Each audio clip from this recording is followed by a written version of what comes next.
అందరికీ తెలుసు. చాలా బిజినెస్‌లు మామూలుగానే అవుతా ఉంటాయి. ఆ! కొంచెం తేడా ఉంటది అంతే. మిగతా వాళ్ళు చేసేదానికి. ఇప్పుడు ఈ తెనాలి మినపగుండ్లు అని చాలా పెద్ద బిజినెస్ ఉంది. దాంట్లో మినపగుండ్లేంది ప్రతి వాళ్ళు మినుముది పండిస్తారు గదా! ప్రతి షాప్‌లో ఉంటది గదా! దాంట్లో తెనాలి మినపగుండ్లు పిచ్చి అడ్వర్టైజ్‌మెంట్. వాళ్ళ బిజినెస్ కూడా ఆల్‌మోస్ట్ 800 క్రోర్స్, 900 క్రోర్స్ చేశారు. నన్నేదో గెస్ట్‌గా పిలిస్తే నేను అడిగా. ఆ అబ్బాయి ఉన్నాడు అతను ఓనరు. "ఏంటయ్యా నువ్వు ప్రత్యేకంగా పండిస్తావా? ఏం చేస్తావు? నువ్వెందుకు అంత అడ్వర్టైజ్ చేస్తావు? నీకెందుకు అంత బిజినెస్ ఉంది" అని. అడిగితే అతను చెప్పాడు. "సార్ నేను క్వాలిటీ చూస్తాను. ఆ క్వాలిటీలో అది మంచిగా ఉండేట్టు చూస్తాను. అది నేను గ్యారంటీ ఇస్తాను. సో, అందుకని నేను ఎక్స్‌పోర్ట్ కూడా చేయగలుగుతున్నాను" అన్నాడు. "క్వాలిటీలో మరి ఎట్లా చేస్తావు నువ్వు" అన్నాడు. అంటే ముందు అయితే నేను కొనేవాడిని. అందరి దగ్గర కొని, దాన్ని గ్రేడ్ చేసి, దాన్ని బాగా చేసి, మంచిగా ప్యాక్ చేసేవాడిని. ఇప్పుడైతే నేను చాలామంది రైతులకు ఫైనాన్స్ చేస్తున్నాను. మంచి సీడ్ తీసుకొచ్చి, మంచిగా పండేటట్లు వాళ్ళ దగ్గర నుంచే ఎక్కువ కొంటున్నాను. సో, కాబట్టి నేను స్పెషల్. మినపగుండ్లు అందరికీ పండిస్తారు కదా! మన చేలో అన్నిట్లోని మినుము పండుద్ది కదా! కానీ ఆయన పిచ్చిగా బిజినెస్ చేస్తున్నాడు దాంతో. అది క్వాలిటీ. మీకు ఎవరన్నా హైదరాబాద్ టచ్ ఉంటే తెలిసుండి ఉంటుంది. సో, ఒకాయన ఆల్మండ్స్ హౌస్ అని ఒకటుంది స్వీట్ షాప్. ఆయన కూడా చాలా ఎయిర్‌పోర్ట్‌లోనే 4 షాపులు పెట్టాడు. అన్ని చోట్ల పెట్టేశాడు. ఆయన ఫస్ట్ నా దగ్గరికొచ్చాడు. అతను ఏం చదివాడో తెలుసా? IIT, IIM. ఐఐటీలో చేశాడు. తర్వాత ఐఐఎంలో కూడా చేశాడు అహ్మదాబాద్‌లో. వచ్చి స్వీట్ షాప్ పెట్టాడు. "ఇదేంటా బాబు ఇంత చదువుకున్నాడు నువ్వు స్వీట్ షాప్ పెడుతున్నావేంటి?" అంటే "కాదు సార్ బిజినెస్ బాగుంటుంది."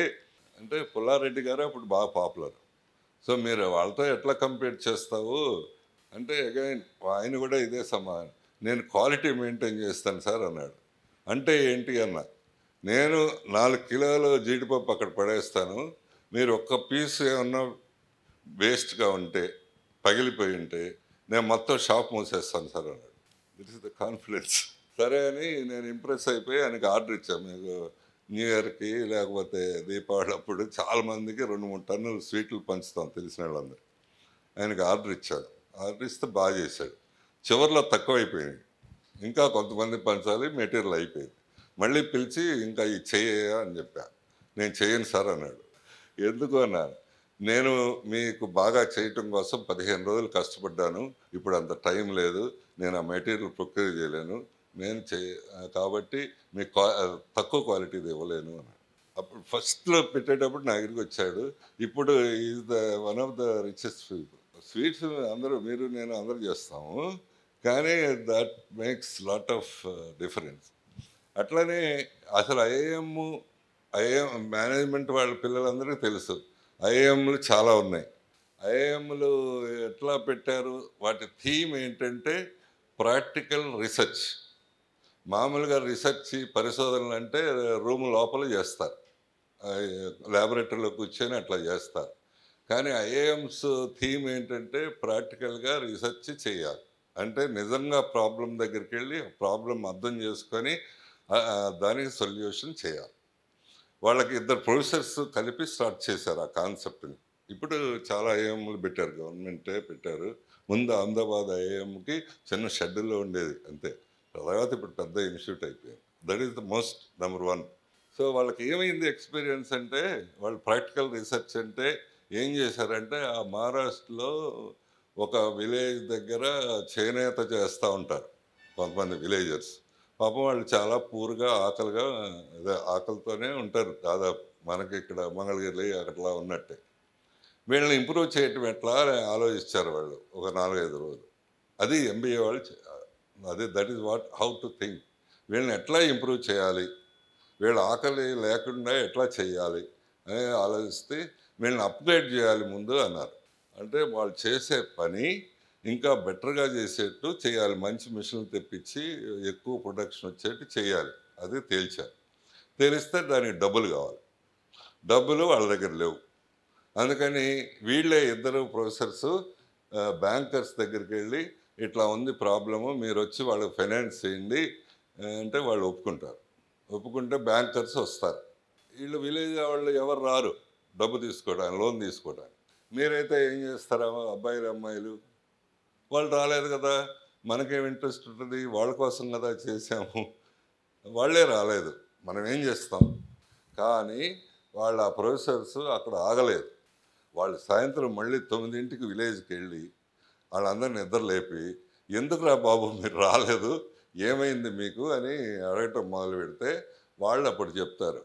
"సార్ ఇది ఏమైందంటే మా దగ్గర ఉన్న మెటీరియల్ అంతా మా ప్రెసిడెంట్ కొంటాడు. వాడు అమ్ముతాడు. వాడు చాలా మార్జిన్ తీసుకొని అమ్ముతాడు. ఇదంతా మా అంతట మేము చేస్తే వాడికేం ఆదాయం ఉండదు కాబట్టి మమ్మల్ని చంపుతా అన్నాడు. కాబట్టి మేము భయపడిపోయి రాలేదు" అని. అప్పుడు వాళ్ళు మళ్ళీ ఒక వారం రోజుల తర్వాత పోలీసులు ఫోర్స్ కూడా తీసుకెళ్ళి వీళ్ళందరికీ బలవంతంగా లోన్స్ ఇప్పించి వాళ్ళందరినీ మిషన్లు కొనిపించి ఇంక ఇదంతా చేసి అప్గ్రేడ్ చేస్తారు. చేస్తే 3 ఇయర్స్‌లో అందరూ 10 టైమ్స్ సంపాదిస్తారు. 10 టైమ్స్. అదంతా ఒక్క విలేజ్‌తోనే ఆగకుండా ఆ చుట్టుపక్కల ఉన్న 30 విలేజ్‌లు వాళ్ళు అదే చేస్తారు.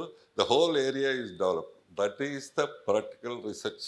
మన రూమ్‌లో కూర్చొని రాసి చేస్తే ఎవరికి ఉపయోగం?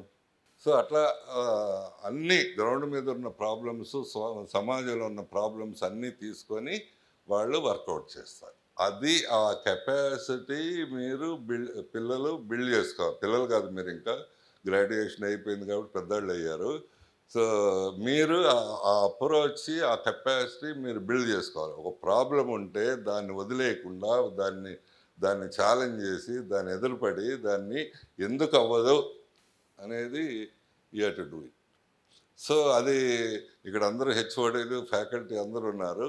అది పిల్లలకి నేర్పాలి. ఒక్కొక్క అసైన్మెంట్ ఇచ్చి ఆ అసైన్మెంట్లో వాళ్ళ ప్రాబ్లం వస్తే వాళ్ళు ఆగిపోతే మనం సపోర్ట్ చేయటం, వాళ్ళు 1, 2, 3 చేస్తే బ్రహ్మాండంగా అవుతారు. దానికి మీకు ఇన్‌హౌస్ ప్రాజెక్ట్స్ చాలా ఉంటాయి. అంటే మనకి ఇన్‌హౌస్‌లో లోపల క్యాంపస్‌లో ప్రాజెక్ట్స్ చాలా ఉంటాయి. మనం మెస్ నడుపుతున్నాం. చాలా మంది 5,000 మంది భోజనం చేస్తారు రోజు. 5,000 మంది అంటే పెద్ద హోటల్. చాలా పెద్ద హోటల్. మామూలు హోటల్‌లో ఒక 1000 మంది చేస్తారు.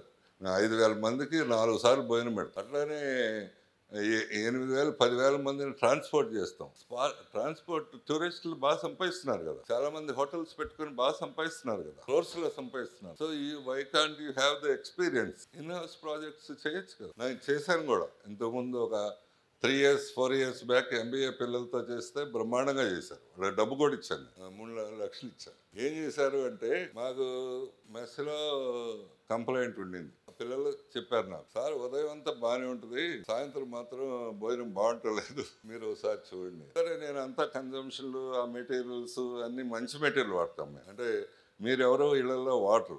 మీరు వెళ్ళి డీమార్ట్‌లో మామూలు షెల్ఫ్లో ఉన్నది తెచ్చుకుంటారు.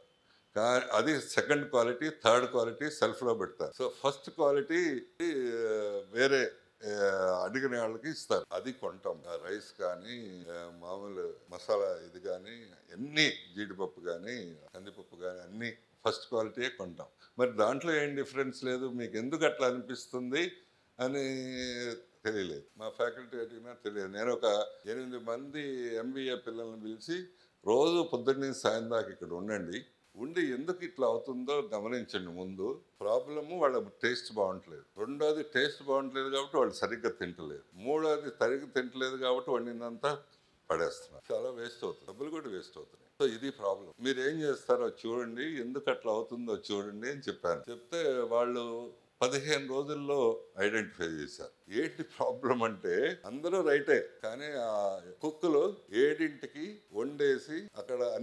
వండేసి అక్కడ పెట్టి వెళ్ళిపోతాడు. వాడి పని వాడు చేసి వెళ్ళిపోతాడు. సాయంత్రం కావాల్సింది 9ంటికో 10ంటికో తినేది 7ంటికి పెట్టేసి వెళ్ళిపోతాడు. అయితే ఈ పిల్లలకి ఏమవుతుంది అంటే ఈ స్నాక్స్ తింటారు 4ంటికి.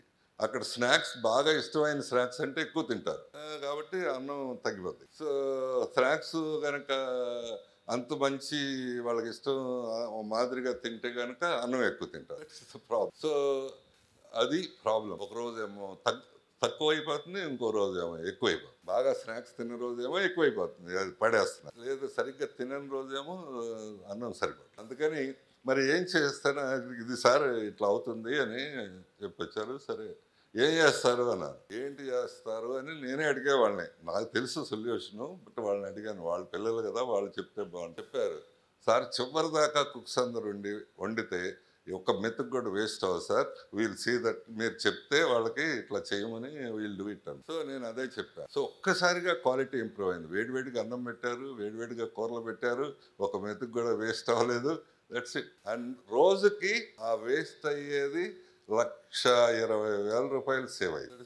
డన్. నేను వాళ్ళకి 3-4 లక్షలు డబ్బు ఇచ్చా ఊరికినే గిఫ్ట్గా. సో వాడు ఎప్పుడైనా హోటల్ పెట్టుకోవచ్చు, ఎప్పుడైనా ఫుడ్ బిజినెస్ చేయొచ్చు, ఎప్పుడైనా క్యాటరింగ్ అదే లాంటివి పెట్టచ్చు. సో ఇట్లా మీకు ఇన్ హౌస్ లో కొన్ని ఉంటాయి, బయట కొన్ని ఉంటాయి. అట్లా మీరు అదేదో మా వాళ్ళు నేను చెప్పాను అనుకోండి, Saturday Sunday or 2 days in a week వీళ్ళందరికీ అసైన్మెంట్స్ ఇస్తాం సార్, బయటకు పంపిస్తాం అంటే మీరు వెళ్ళి సినిమాలు చూస్తే, మీరు వెళ్ళి టీవీలు ఎదురుగా కూర్చుంటే, మీరు వెళ్ళి నిద్రపోతే ఏమీ ప్రయోజనం ఉండదు. ఈ కాలేజీ పోతుంది, అది పోతుంది. యూ టు టేక్, అందుకని నేను చెప్తున్నాను, you to take it seriously. What ever the assignment they give it, అది దాన్ని అర్థం చేసుకోవటం, దానికి సొల్యూషన్ తీసుకురావటం చేస్తే అందరికీ పెద్ద పెద్ద ఉద్యోగాలు వస్తాయి. సో అది మీరు దాంట్లో ప్రాబ్లమ్స్ ఉంటాయి. మీరు ఒక్కోసారి ఎండలో నిలబడాల్సి వస్తుంది, ఒక్కోసారి వెయిట్ చేయాల్సి వస్తుంది, ఒక్కోసారి మనం అనుకున్నట్టు జరగదు.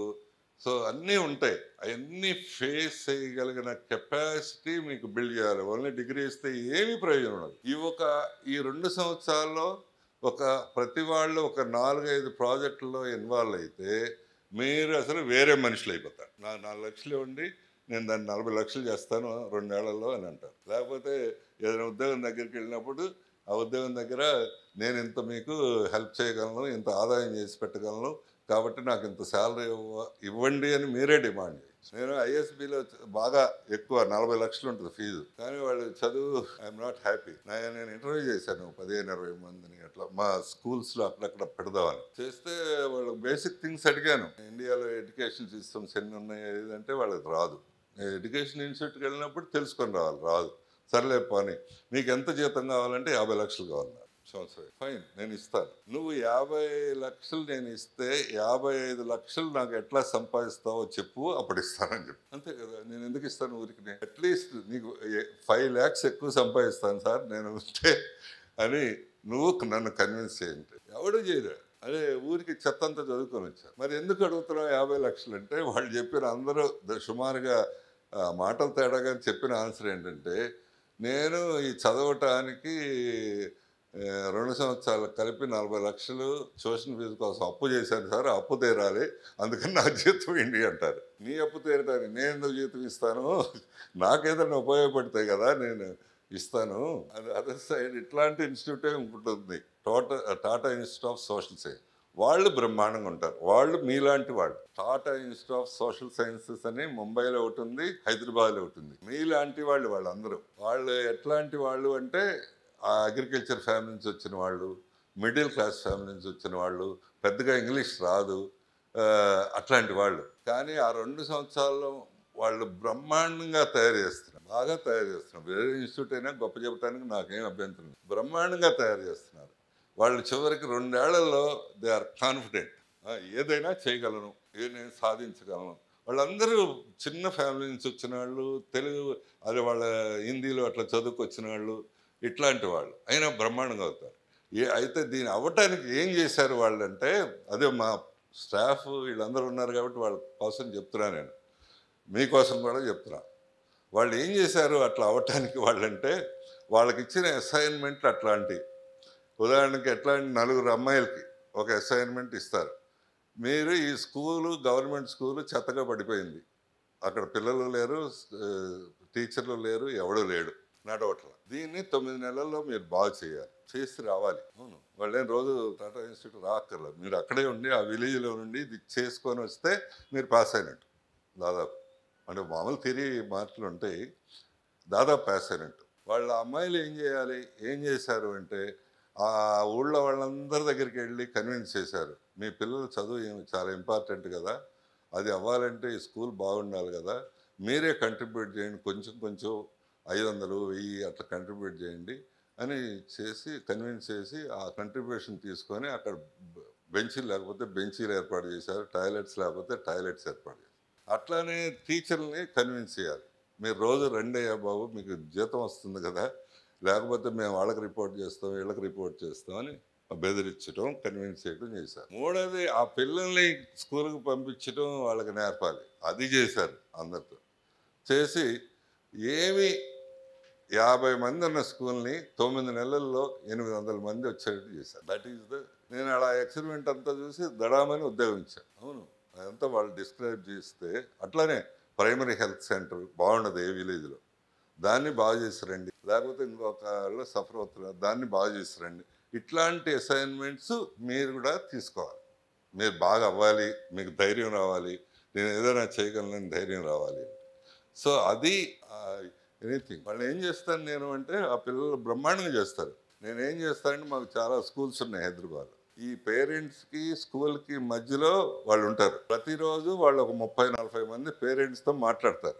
మాట్లాడి మీ పిల్లాడు సంతోషంగా ఉన్నాడా లేదా, చదువు బాగా చదువుతుందా లేదా, టీచర్స్ బాగా చేస్తున్నారా లేదా, ఇవన్నీ అడిగి స్కూల్కి ఫీడ్ చేస్తూ ఉంటారు. ప్రిన్సిపల్కి వాళ్ళకి చెప్తూ ఉంటారు. అట్లనే ట్రాన్స్పోర్ట్లో బస్సులు ఏమైనా అసౌకర్యం ఉందా, ఎన్ని రోజు అడిగి they are liaison between parents and school. అందుకని ఆ స్కూళ్ళన్నీ ఎట్లా అంటే జీరో కంప్లైంట్. మీరు పిల్లల్ని స్కూల్లో చదివించుంటారు, అన్ని కంప్లైంట్స్ ఉంటాయి, ఎవడు పట్టించుకోడు. ఎప్పటికప్పుడు సాల్వ్ చేస్తూ ఉంటే పెద్ద కంప్లైంట్స్ ఏమి ఉండవు కదా. వాళ్ళు they are doing wonderful job. మా దగ్గర చేసిన 2-3 ఏళ్ళ తర్వాత మీ అందరికీ పిల్లలకి చెప్తున్నా, వాళ్ళు 50,000 60,000 చేస్తారు నెలకి, అంటే 6 లక్షలు 7 లక్షలు 8 లక్షలు. వాళ్ళు 2-3 ఏళ్ళు చేసిన తర్వాత వాళ్ళకి ఎంత ఉద్యోగాలు అంటే 50 లక్షలు 60 లక్షలు ఉద్యోగాలు ఇస్తారు. You can't imagine with this experience. అంటే బేస్ ఏంటంటే మీరు చదువు పుస్తకాలు పరీక్ష ఇది కాకుండా లైఫ్ని అర్థం చేసుకోవాలి, సమాజాన్ని అర్థం చేసుకోవాలి. So that is it. సమాజంలో ఉన్న అవసరాన్ని అర్థం చేసుకోవాలి. For the information of all of you, ఈ కాలేజీ పెట్టింది అట్లా ఫస్ట్ కాలేజీ అని చాలామంది తెలిసి ఉంటుంది. రెసిడెన్షియల్ సెటప్లో ఫస్ట్ కాలేజీ ఇది విజ్ఞాన్ కాలేజీ ఆంధ్రప్రదేశ్లో. అప్పుడు నారాయణ చైతన్య ఇవన్నీ ఏవి లేవు. వాళ్ళు నేను పెట్టిన తర్వాత 6 ఏళ్ళకి 7 ఏళ్ళకి పెట్టారు ఫస్ట్ కాలేజ్. ఎందుకు పెట్టారు అని అంటే ఆ సమాజం అవసరం. అప్పుడు ఏం జరుగుతుండేదంటే పల్లెటూరులో నుంచి బాగా చదువుకొని స్కూల్ ఫస్ట్ సెకండ్ వచ్చిన వాళ్ళు గుంటూరులో చదివేవాళ్ళు. వచ్చి వాళ్ళు మొదటి 2 నెలలు సినిమాలు చూసేవాళ్ళు. సినిమాలు చూస్తే తర్వాత రియలైజ్ అయ్యి క్లాస్కి వెళ్ళినా ఏం అర్థమయ్యేది కాదు, తప్పేవాళ్ళు. స్కూల్ ఫస్ట్ వచ్చిన వాళ్ళు PUC తప్పేవాళ్ళు, ఇంటర్మీడియట్ తప్పేవాళ్ళు. ఏం దారుణం కదా. మామూలు మాదిరాడు తప్పితే పర్వాలేదు, స్కూల్ ఫస్ట్ సెకండ్ వచ్చిన వాళ్ళు ఇంటర్మీడియట్ తప్పేవాళ్ళు. వాళ్ళ తెలివిలా కాదు, ఏం కాదు, వాళ్ళకి ఎవరు మానిటరింగు ఆ గైడెన్స్ అదంతా లేక. కాబట్టి నేను ఇట్లాంటి పిల్లలందరినీ తీసుకొని మనం ఒక చోట పెట్టి వాళ్ళకి కొంచెం ఎమోషనల్ సపోర్టు సైకలాజికల్ సపోర్ట్ ఇచ్చి మనం ఎందుకు బాగా చేయకూడదు అంటే నాకు అవసరం ఉంది, నాకు కూడా అప్పుడు ఉద్యోగం అవసరం, నాకు డబ్బు అవసరం. సో అది చేసినప్పుడు అందరికీ అనుమానాలు. ఏం అనుమానాలంటే నేను పెట్టింది ఎక్కడ క్వారీ గుంటలు, ఊరికి దూరం, ఎవడొస్తాడు. నా కాంపిటేటర్స్ ధన్ గారు లాంటి వాళ్ళు కూడా నన్ను నిలదీసి అడిగేవాళ్ళు, నువ్వు ఎంత బిల్డింగ్లు కట్టినా ఏసీ కాలేజీ కంటే పెద్ద బిల్డింగ్లు కట్టలేవు, లేకపోతే అక్కడ ఉన్న టీచర్ల కంటే పెద్దవాళ్ళని తీసుకురాలేవు, అక్కడేమో 150 రూపాయలకి చెప్తున్నారు, నువ్వేమో 3,000 కలెక్ట్ చేస్తానంటావు, ఇది ఎట్లా సాధ్యం? పిల్లలకి చెప్తున్నా, ఇట్ ఈస్ అన్ అసైన్మెంట్. ఎట్లా సాధ్యం అవుతుంది? అంతకంటే పెద్ద బిల్డింగ్లు ఉండవు, అంతకంటే మంచి టీచర్లు ఉండవు, ఆ ఫీజు ఏమో అక్కడ 150 రూపాయలు 130 రూపాయలు, ఇక్కడేమో 3,000 రూపాయలు. ఎట్లా సాధ్యమవుతుంది? It is impossible. థియరిటికల్గా పుస్తకాల ప్రకారం ఆలోచిస్తే ఇంపాసిబుల్. కానీ నేను ధన్ గారికి ఒకేసారి, ఆయన బాగా నాకంటే పెద్ద, సో ఆయనకి ఒకటే సమాధానం చెప్పారు, సార్ నేను వీటన్నిటికీ వేడిగా సమాధానం చెప్పలేను, కానీ ఒకటే చెప్తున్నా, ఇది సర్వీస్ సెక్టార్. ఈ సర్వీస్ సెక్టార్లో ఎప్పుడైనా ఒక 10% పక్కన వాళ్ళ కంటే బెటర్గా ఉంటే అది బాగా అవుద్ది. ఉదాహరణకు మీరు చూడండి, మన గుంటూరులో చాలామంది పల్లెటూరు నుంచి వచ్చి పాలు అమ్ముకొని కూరగాయలు అమ్ముకొని ఇంటికి వెళ్తారు. ఇంటికి వెళ్ళేటప్పుడు 2 బస్సులు ఉంటే ఒకటేమో మామూలు బస్సు, ఒకటేమో నాన్ స్టాప్ ఉంటే నాన్ స్టాప్ ఎక్కుతారు. ఎందుకు? వాళ్ళ ఇంటి దగ్గర చాలా అర్జెంట్ పని ఉందంటే అది కూడా ఉండదు, కానీ ఎందుకో నాన్ స్టాప్ తొందరగా వెళ్ళాలని ఎక్కుతారు, అంతే. సో కాబట్టి ఇప్పుడు 35% వస్తున్నాయి స్టేట్ యావరేజ్ రిజల్ట్. నేను కనీసం 60% తెప్పిస్తా. కాబట్టి ఇట్ విల్ బి డన్. ఇప్పుడు మీకు కూడా చాలాసార్లు ఎక్స్పీరియన్స్ డాక్టర్లు వరుసలు పెట్టుకొని ఉంటారు క్లినిక్. ఒక డాక్టర్ ఇంకో డాక్టర్కి డిగ్రీలో ఏం తేడా ఉండదు. తేడా ఏముంటుందంటే ఒక డాక్టర్ చక్కగా మాట్లాడతాడు, సరే కూర్చో ఉంటాడు, నవ్వుతూ ఉంటాడు. ఆయన దగ్గర అందరూ అక్కడే ఉంటారు. రెండో పక్కన ఉన్న ఆయన దగ్గర ఎవడు ఉండడు. కొద్దిగా డిఫరెన్సే. ఆయన కొద్దిగా నవ్వుతాడు, మంచిగా మాట్లాడతాడు. సో అట్లా మీరు కూడా సమాజానికి సంబంధించిన ఇష్యూస్ ఏమున్నాయి, మా ఫాదర్ వాళ్ళు ఏమి ఫేస్ అవుతున్నారు, మా మదర్ వాళ్ళు ఏం ఫేస్ అవుతున్నారు, సో దీన్ని ఎట్లా సాల్వ్ చేయొచ్చు, దీన్ని ఎట్లా బిజినెస్గా మార్చచ్చు, ఇవన్నీ మీరు ఆలోచించగలిగితే you will be big people. మీరు నాకంటే కూడా 10 ఏళ్లలో గొప్పవాళ్ళు అవ్వచ్చు. అవును, నేను వీరికి పిచ్చిగా చెప్పట్లేదు. నాకంటే కూడా గొప్పవాళ్ళు అవ్వచ్చు. రెడ్ బస్ అనేది విని ఉంటారు మీరు. ఆ అబ్బాయి నా దగ్గర చదువుకున్నాడు. వాడు ఏం చేశాడు అంటే, ఆ అబ్బాయిది నిజామాబాద్, హైదరాబాద్ నుంచి నిజామాబాద్ వెళ్ళాలి. వాళ్ళ నాన్నగారి బర్త్డే నెక్స్ట్ డే. అయితే బస్సులో వెళ్ళాలి. బస్సులో వెళ్ళడానికి బస్సు వాళ్ళు అందరిని అడిగితే టికెట్ లేవు. మీరైతే ఏం చేస్తారు? లేవు. మనం ఏం చేస్తాం? ఆపేసుకుంటాం, లేకపోతే ఎవడన్నా లిఫ్ట్ ఇస్తాను, స్కూటర్ మీద తీసుకెళ్తాను అంటే ఏదో వెళ్తాం, అంతే కదా మనం చేస్తాం. వాడేం చేశాడు, అది ఆగలేదు. ఆ తర్వాత రాత్రంతా మేలుకొని ఆ నిజామాబాద్ వెళ్ళే అన్ని బస్సులు చెక్ చేశాడు, నిజంగా సీట్లు ఇవ్వా అని. అన్ని బస్సుల్లో సీట్లు ఉన్నాయి. ఆ విషయం ఓనర్లో తెలియదు. ఎందుకంటే కొన్ని క్యాన్సిల్ అయినాయి, కొన్ని ఇంకోటి అయినాయి, కొన్ని ఆ ఓనర్లకు తెలియదు, ఆ బస్సు డ్రైవర్లకు తెలియదు, జనాలకు తెలియదు, ఎవరికి తెలియదు. కాబట్టి నేను ఎందుకు ఒక యాప్ డెవలప్ చేయకూడదు అని మొదలుపెట్టాడు. ఏ బస్సులో ఎన్ని సీట్లు ఉన్నాయి, ఎంత రేటు, ఎన్ని యాప్లు, దాన్నే రెడ్ బస్. అబ్బాయి ఇదంతా 4 ఇయర్స్లో చేశాడు. కంపెనీ అమ్మేశాడు 2400 కోట్లకి. నాకంటే ధనవంతుడే కదా. అది పీపుల్ ప్రాబ్లం, ప్రజల సమస్య. సో అట్లా మీరు ఆలోచించేటట్టు ఎదగాలి ఎంబీఏ అంటే. So I hope and I wish that you have to develop that kind of leaders. మీరు అందరూ పెద్ద పెద్ద లీడర్స్గా, ఎగ్జిక్యూటివ్గా ఎదగాలి. అట్లా ఎదిగేటట్టు మా హెచ్ఓడి సరిత, అందరూ ఎంఐ అరుణ, అందరూ కలిపి, మిగతా ఫ్యాకల్టీ అందరూ కలిపి చేస్తారు. గొప్పగా ఏదో నా 3 లక్షల ఉద్యోగం కాకుండా పెద్ద పెద్దగా ఎదగాలని మనస్ఫూర్తిగా ఆశిస్తూ, మీ ఇంతసేపు ఓపిక పట్టి విన్నందుకు మరీ మరీ ధన్యవాదాలు. నమస్కారం.